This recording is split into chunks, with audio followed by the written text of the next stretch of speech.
Perfect. So, are all of you guys appearing in April? When are you guys appearing in April? When are you guys appearing for QN? Approximate dates. Type in the chat box. Give me some approximate dates, folks. When are you guys appearing? Okay, okay, all right. All right, very good. So most of you are in April and May, right? Most of you are in April. I mean, that's a good time because you have good time to prepare all of those things. So that would be awesome. Nice, nice.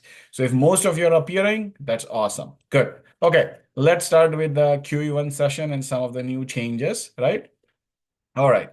So I'll talk very little about the old exam, but most important is the new exam format, right? So in previous exam, it was hard. First 4 hours was like hard MCQ. You had to sit and do, oh my God, it was crazy. Okay. Now it's not bad, right? Because Medical Council of Canada has taken this into consideration and they have put in a break at 3 hours instead of 4.5, right? So that's good because 3 hours is a relatively reasonable managed time. Okay. 4.5 is stretching it, especially for people at times who have like small bladder and stuff, right? You guys know what I'm talking about. So 4.5 hours is a long time. 3.5 hours relatively manageable. CDM section. So a lot of IMGs before were having hard time with CDM section, right? Because they are like writing answers and a lot of these things, right? A lot of IMGs had this problem. So that has been removed. So because CDM section is removed, in one way it's good too, because now you just have to focus on one style of questions only. Okay. And then last but not least, MCQs. So what they have done is they have divided the MCQs into two sections instead of one, right? There was only single MCQ section before, right? Where you could go in and you do 4 hours of MCQ, you'll get a break, and then you'll go in and you'll do your CDM, right? Now there is nothing like that. No CDM, so you have two parts of MCQ. So that's good. I think this will help. And most important over here is the style of the questions is only one. Why I am saying this? Let me give you an example. Okay. So, for example, I'm sure a lot of you guys have gone for your driver's license test in Canada. Yes, no, yes, no, yes, no. You guys have gone for driver's licensing in Canada? Yes? Okay, perfect. A lot of you guys have gone, right? So most of the times when you go for your driver's license, right, what do they tell you? You take your car, maybe they take you on a major highway, maybe they tell you to do parallel parking, three-point turn, some of these things, and that's about it, right? So you practice it, and that's awesome. And most of the times you pass. Now, let's say they say that, okay, so with the car, you have done it. Now we are going to change the vehicle. Instead of a car, we are going to give you a small delivery truck. Okay. And instead of driving on the road, you have to drive on a gravel road or something. So that changes things completely, right? Because you have to prepare for two things now. One, you have to prepare for regular driving on roads. Second, now you have to prepare for driving a delivery van on a gravel road, like a bad road, right? So it changes things, and you have to prepare for two things, two styles, two everything double. That is gone now. So it is relatively good in one way that the CDM style of questioning is gone because CDM had a lot of people had a lot of confusion about it. For example, what would be considered one answer, what would be considered two answers, all of that, it's all out. There were type in answer, there were question types such as select as many as appropriate, select one, select two, all of those, that's all gone. So confusing part is gone, which I'm happy about. There's only one thing you have to focus on now is MCQ, right? So only one type of questioning. Good. Move on. Exam structure. So let's talk a little bit about the exam structure, right? So section one, 115 MCQs, right? 2 hours and 40 minutes. Okay, they give you Then you have a 45 minutes optional break, so you can go, right, like use the bathroom and stuff like that, have a snack or something if you want. Go back, do another section of 115 MCQs, and then you're done, right? Scoring. So scoring, this was the old scoring. So the past score was 226, the mean was 250, and standard deviation was 25. So what the MCC website has said is that they are going to have a standard setting exercise, right? So I believe they had one 3 or 4 years ago when this whole scoring format of 226, 250, and 25 came along, right? This whole format came along. This was like 3 or 4 years ago. And now they are going to have another committee meeting and a standard setting exercise where probably they will come up with another scoring system. So all these MCQs, if they have only one correct answer, right, then I personally think the scoring would be from possibly 230, because if you have 230 total marks, the scoring probably would be from 230, and then they will develop mean and standard deviation and stuff like that afterwards. But that's how I feel it is. But they'll give more information, so we will know more later on. No, 226 was passing, Dr. Jasmine. 226 was passing before, right? 50% mean, which is average scoring of people, was at about 250. Okay. All right. The full score before was 400. Sorry, I forgot to write it here. Full score was 400. Okay. Maximum attempts, 4 times, right? So 4 times you can attempt MCCQE1. If you attempt once, all right, and you get, let's say you get a passing score, then you're done. You can't go and attempt again, right? I'm not sure if they'll change this. You can only give QE1 once so far. With NAC-OSCE, that's a nice thing, right? With NAC-OSCE, you can give the exam again and improve your scores. With QE1, I don't know why they don't have it. I wish they change it, right? That you can go in and you can do it again. If they do it, then they will help quite a few of you to get good scores and marks later on. For now, they don't have that. Okay. Now MCQ structure. So this is only one type of question that you have to read, learn, understand, make it a brainstem reflex, imprint it on your mind, right? So MCQ structure, what you will have is a question stem, right? You'll have options. So you can have three options. So for example, right, like 65-year-old male with hypertension, diabetes, and smoking comes to you because he has been having some chest discomfort. Okay. So simple question like that, question stem, right? What diagnosis would you like to rule out? Right? So your question over here. And then in terms of options, they can give you three options. For example, uh, stroke, myocardial infarction, and let's say hemorrhoids.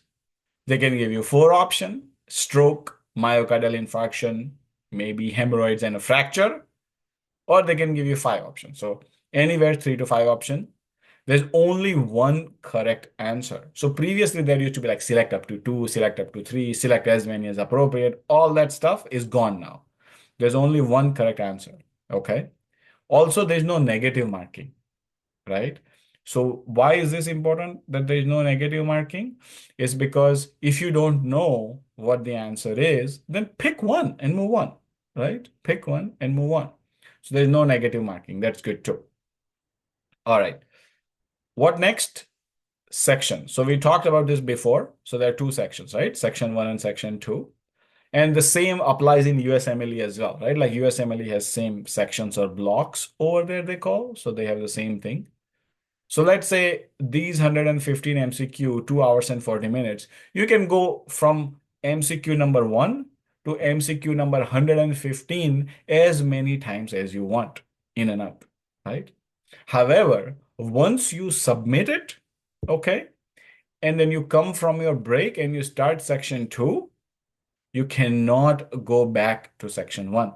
You know why? If you are able to go back, people will be like, let me have Toronto notes and some other stuff in my bag. Like these questions I didn't know. Let me go quickly read it in 45 minutes, come back and answer it, right? So that's the reason why they don't have it. So once you submit the section, that's it. Good. And like I said, no penalty for wrong answer, no negative marking. Good. This is the blueprint of how the questions are, right? So, health promotion, illness prevention, slightly public health, acute emergency care, chronic care, and then psychiatric care. Assessment, diagnosis, history, physical and stuff, management of a disease or illness, communication, parts of it, how you communicate, and then professional behaviors, including ethics, right? Some books to read. So most common one is Toronto Notes. A lot of you guys read, right? Problem with Toronto Notes is Toronto Notes many times is equal to diazepam, right? Any one of you has a sleeping disorder over here? Any one of you has a sleeping disorder? If you have a sleeping disorder, Toronto Notes is the medication. All right. Because it's like, okay, well, I can't sleep because I'm stressed out. I need to read. Okay. Start reading Toronto Notes, and I guarantee you, you will start falling asleep. That's the magic of Toronto Notes. Okay. You have magic of Christmas, magic of Santa Claus. Because it's December, Christmas is coming, right? So you have magic of Christmas. That's the magic of Toronto Notes. You read it, you fall asleep. So, how to read Toronto notes? The main thing is first and foremost to divide it into most important topics. So, if you want a list of most important topics, it is on my channel. Okay. So, I have a channel on Telegram app. It is on my channel over there. It is for free. You can download that list, right? You can download that list. And then what you can do is pick a subject, right? So let's say you pick cardiology, okay? Pick a topic. You're like, okay, let me read myocardial infarction today and read myocardial infarction. Let's say you pick neurology. Pick neurology. Pick a topic, Parkinson's disease. Read about Parkinson's disease, okay? So mix and match. Do it like that. A lot of people, right? A lot of people that I have talked with, I suggested them this technique, okay? And it helped them significantly, okay? It helped them significantly. So that's what I would suggest. Because, like when we read, we have this interest. You're like, okay, let me just read it. In my medical school, I just read to get marks. Now I want to be a good doctor. So I want to know how the coronary circulation is in the heart. Let me open up Toronto Notes, right? Let me open up Toronto Notes and let me take a look. And it's like, coronary artery circulation. And by the time you read that there is left coronary artery, right coronary artery, and all of that, you start you start sleeping. All right. You're like, oh my God, this is crazy. You're like, oh, sorry, sorry, sorry, sorry. Let me come back. Let me come back. Let me take a look at it again. Right. So I don't want that happening. Okay. So that's the reason why pick a topic, right? It's like, okay, let me take a look at Parkinson's disease, right? And then most of the things you know already, right? Like pathophysiology and things like that. And if you don't know, go in and cruise through it, right? Like read it. Like, how is the pathophysiology? Are they going to ask pathophysiology in your actual exam? The answer, no. They're not going to ask you pathophysiology of a disease because they ask more application-based questions, right? So no pathophysiology as such. They can, right? Like medicine is a vast topic, but the chances relatively low. So what is the thing where you guys will need the maximum effort is usually investigations and management, right? Most of you guys understand, right? Like if I tell you, like, okay, how do you diagnose pneumonia? How do you diagnose pneumonia, everyone? Answer. Give me. How to diagnose pneumonia? Nobody? Type, type, type, type. We have 43 people. Okay, chest X-ray. How to diagnose pneumonia? Chest X-ray, chest X-ray, chest X-ray. Okay, diagnosis of pneumonia is clinical. Okay. Diagnosis of pneumonia, by the way, is clinical, right? is clinical, is a diagnosis. Like, what? All my life, I did chest X-ray. Well, do we do chest X-ray when we practice? Yeah, we do chest X-ray when we practice, right? But do we need chest X-ray for diagnosis? The answer, no. We don't need chest X-ray. It's a clinical diagnosis. Okay. See, that's what I'm saying. There is a difference between how you practice in real life versus what are the guidelines, right? So that's what you need to know. Then there are multiple other books like Essentials of Medical Licensing Exam. I don't think they have come up with a new version of this. So possibly, I mean, if you like it, go through it, but I wouldn't recommend it too much, right? Most important thing that you need to look at is the Canadian guidelines. Okay. And this include, for example, Canadian Urology Association guidelines. For example, all of these things, right? It's very important. Um, Up to date, right? A lot of questions are from up to date as well, right? So up to date is important, right? What I would suggest is get a subscription from up to date in last 2 or 3 months of your exam, right? It is $80 a month, right? But it's better than paying whatever for a year. So once you have read Toronto Notes, once you understand the questions and stuff like that, all of those, only then get it. So you don't unnecessarily waste money on it, right? Go through the flow charts and stuff. It's very nice, very nicely done. But again, up to date is very vast and big. If you read it, you will fall asleep as well.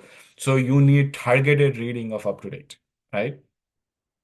Then you have ethics. So ethics like tons of resources. So start with CMPA first. CMPA is really good, right? So start with CMPA. And then for public health, Toronto Notes and stuff is there as well.